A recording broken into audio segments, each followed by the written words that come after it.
নমস্কাৰ।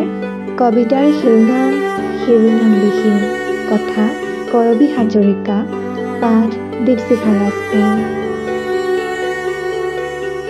আপুনি মোৰ কোনো দিনেই নাছিল, তথাপিও চোন ভাল লগা অনুভৱ এটাই মোক আপোনাৰ কৰি ৰাখিছিল।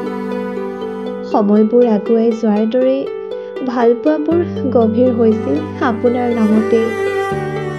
হৃদয়ত প্ৰেমৰ জোৱাৰ তোলা অনুভৱবোৰে আপোনাক ভাল পাবলৈ শিকাইছিল।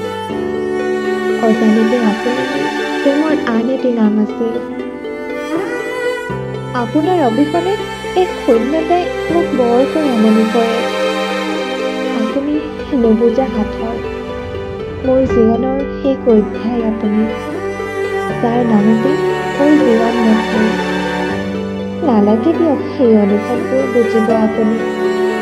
নালাগে ভালপোৱাৰ নামেৰে মোক আপোন কৰিব। আপুনি কেৱল হেৰাই নাযাব, মোৰ হৈ থাকক। সেই সময়লৈ আপুনি মোৰ সুখা হৈ ৰ'ব।